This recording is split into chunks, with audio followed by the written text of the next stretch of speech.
When he is closed up, he folds completely together. And then when he combs down and opens up, he makes into... If you want, you can touch his shell right here. When he closes all of the way, he makes a complete ball like that. So his head and his tail dovetail together, so there's nothing of him showing. And is this a mammal, a reptile, or a bird? Yeah, mammal. How do we know this is a mammal? Because it has hair or fur. Yeah, what are some other characteristics of mammals? Yeah, the mothers nourish them with milk. That's one. What's another one? They all have fur, hair. What else about mammals, guys? They have live births. Yeah, live birth. What else? Warm-blooded. What does warm-blooded mean? You guys are old enough to know these ones. Come on. What does warm-blooded mean? Yeah, they self-regulate their body temperature. So they use some of their food. They metabolize their food. That means convert food to energy. Some of that energy goes into keeping their body warm. You guys pet this guy. He's got fur coming through his skin there. And you see it right where the lines are. It feels a lot more like skin than the rest of it. It kind of feels like a shell. This is the kind of skin that can stop a small caliber shot.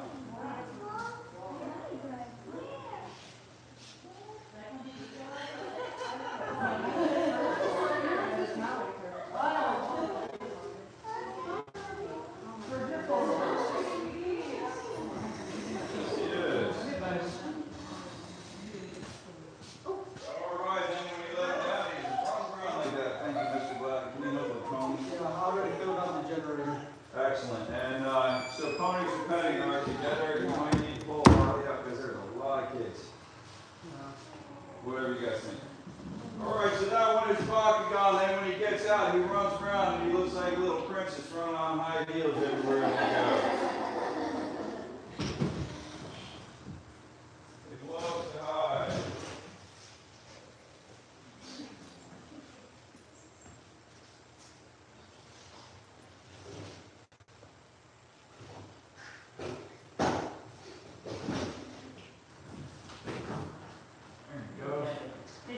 Here's a couple more animals with a similar theory of defense as Bakugan, but where Baku will roll up in a ball and say, I don't think you can get me. These two will roll up and say, go ahead and try. So these are hedgehogs. When a hedgehog balls up, it's got its quills sticking out, tangent to its skin in every single direction. So you won't see any part of the animal except quills. And when the quills are all sticking out, they're quite sharp. But then when he foams down, his quills all lay down the same direction. Then he just pet him front to back like this because the needle is only sharp on one point. If you pet it back to front, you'll have a very different experience. But pet it back to front, you're good. If you're trying to take a picture of one of these, best thing is take your hand and put it behind his two front feet, and then you can be like that. You can take a picture of his face and your face in the same shot. If you're looking to pick one up off the ground, you slide your hands under them like this because they're softer on the bottom, sharper on the top. So you just pick them up from the bottom, and if you're smaller than about this, you need to sit down on the floor. Because if you drop this guy from this height, it would kill him. So sit down on the floor if you want to pick one up.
Because they can't either.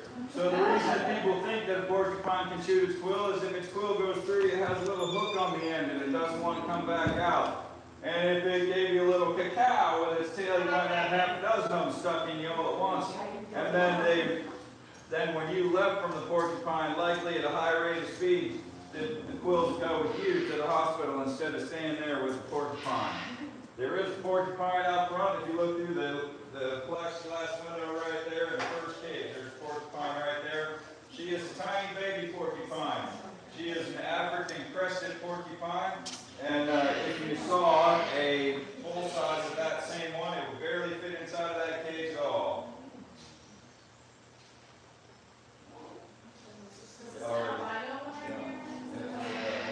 It is partially albino. So we have one fully albino one here, but it's with a baby, so we're not bringing it out right now. And the grandmother was albino. The grandmother gave birth to all grays. The mother and father of this one were both gray, and then but they carried the gene. The mother carried the gene for albino, and the mother gave birth to the Green Grove tribe, so she had two albinos, one partially albino and one gray in the same litter. The albino animals, people think that they have pink skin and red eyes, but they do not. Albino means lack of pigmentation, so an albino animal actually has translucent skin and clear eyes, and you're seeing their red blood cells behind their eyes and through their skin. That's what makes them look pink or glowing red.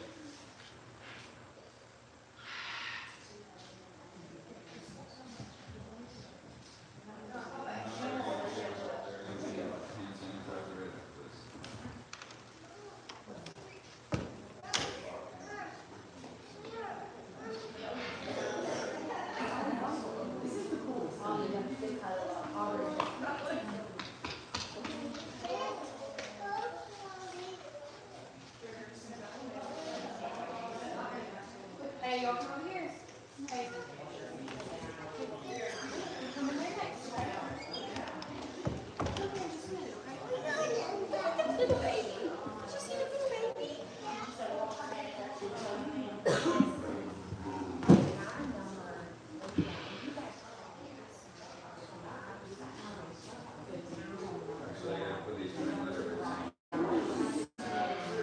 Alright guys, everybody hit the hand sanitizer again. We're about to see some baby animals next.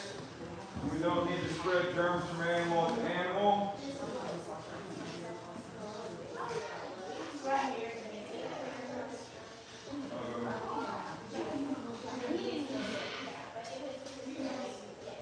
There you go.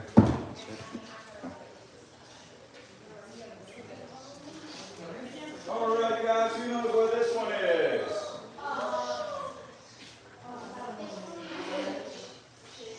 Yeah, this is a sugar glider. So a sugar glider, mammal, reptile, or bird? Sugar glider, is that a mammal, reptile, or bird? Mammal. Mammal, how do we know? Bird, live birth. Nurses his babies with milk, warm-blooded, right? So, what is different about a sugar glider than most mammals? Anybody know? It's a lot. Falling with style, yeah? So this one is a marsupial. So a marsupial is a mammal with a pouch. Marsupials, mammals with pouches, their babies are the size of a single grain of rice when they are born. They go up into the mother's pouch and they latch onto a teat, and their mouth, the teat then grows into their mouth. If they get knocked off of the teat, they will not survive because they can't open their mouth. They're going to have to get back on. And sugar gliders are hyperactive, so it's really important that it grows in, because if they just had to hang on, they would never achieve that goal. So these are in no way related to squirrels. These are closer relatives to kangaroos than they would be to squirrels. Mammals with pouches. Most of the mammals with pouches come from Australia, most of the marsupials that is. And this one's about to jump out here. So that is how they fly or fall with style. They jump, they leap, and they soar. So they leap and soar, they don't fly. They can't flap their wings.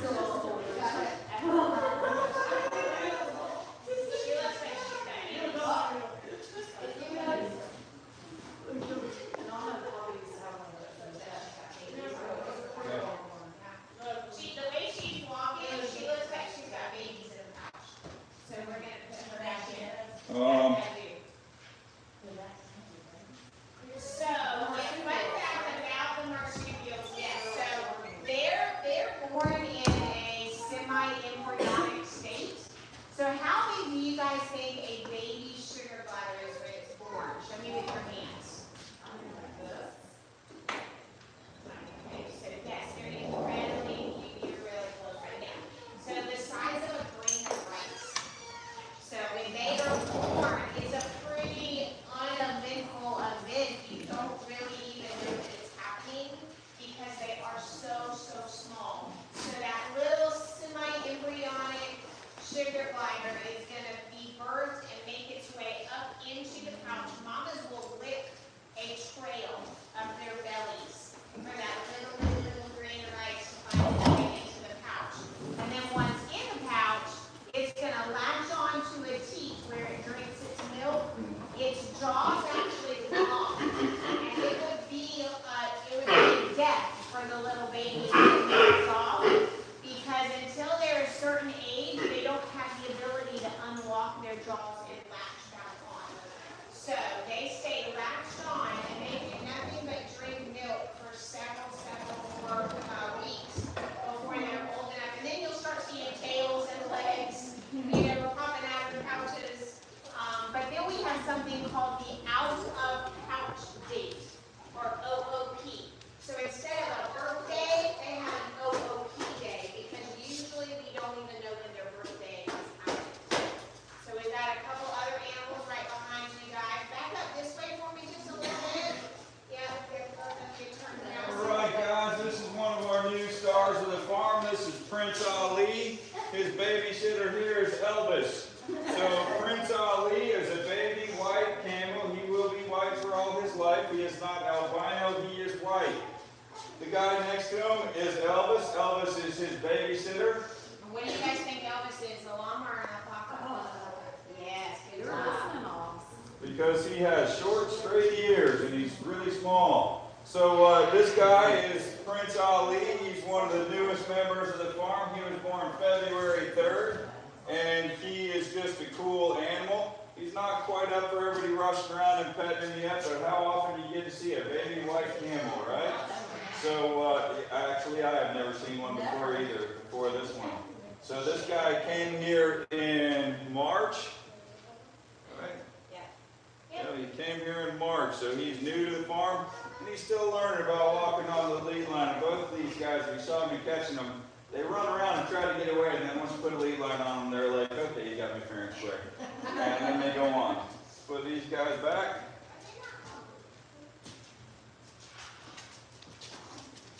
Now, Ali has Elvis with him. A lot of animals require something called a companion animal. People are the same way. Sometimes you just need a good friend, right? So, Ali, and we're discovering that camels particularly really like companionship.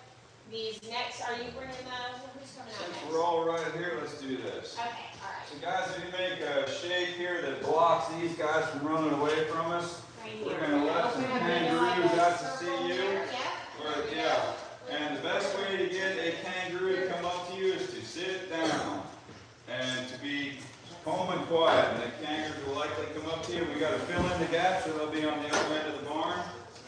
So fill in the gaps. Here we go. These are baby All right, red these are, kangaroos. and everybody use the hand sanitizer, right? All right, kangaroos are super sensitive to something called toxoplasmosis, which is what exists in